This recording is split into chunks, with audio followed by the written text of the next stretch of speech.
কালকে করব শ্যাম্পু, আর সেই জন্য এখন আমি বসেছি চুলে অয়েল মাসাজ করতে। এর মধ্যে আমি অয়েলটা ভরে নিয়েছি, আর এটা কিন্তু একরকম তেল নেই, এর মধ্যে দু রকম তেল আমি একসাথে মিশিয়ে নিয়েছি।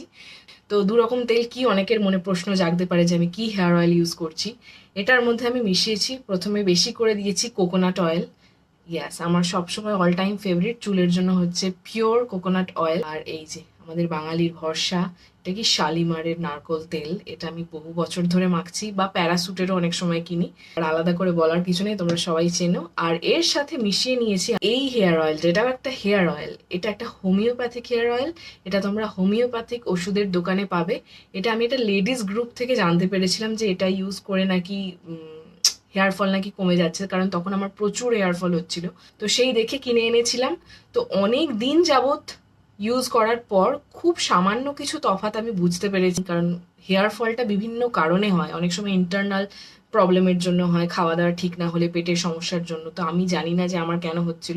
তো এটা মেখে যে রাতারাতি কিছু খুব পাল্টে গেছে, হেয়ার ফল কমে গেছিল তা নয়, একটু একটু কম এখন হয়েছে। তো আমি আরও অন্যান্য জিনিস ইউজ করি, যেমন হেয়ার সেরাম ইউজ করি, ওগুলোর জন্য কম হতে পারে। এটার জন্যই হয়েছে তার কিন্তু কোনো মানে নেই। তো চলো এবার অ্যাপ্লাই করা যাক।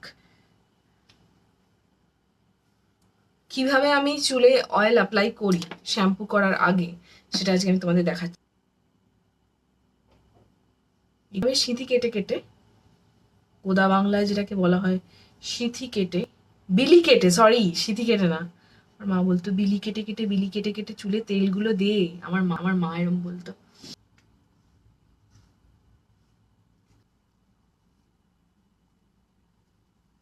এবং অনেক হেয়ার অয়েলের মধ্যেই আমি দেখছি একদম এই টাইপের অ্যাপ্লিকেটার সমেতই কিন্তু কন্টেনারটা দিচ্ছে আর কি। দেখতে পাচ্ছ কি সুন্দরভাবে অ্যাপ্লাই করা যাচ্ছে এটা দিয়ে।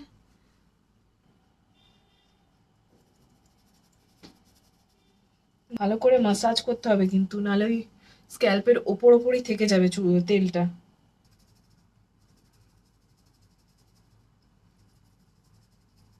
একটা জিনিস যেটা আমি ভুলে গেছি, সেটা হচ্ছে এই খতরনাক আংটিটা। এইটা, এটা আমাকে খুলতে হয় যখন শ্যাম্পু করি বা চুলে কোনো রকম কিছু করি, সেরাম ইউজ করি বা কিছু করি না, কারণ ওই আংটির চক্করে আমি যে কত চুল আমার ছিঁড়ে গেছে তার কোনো হদিশ নেই।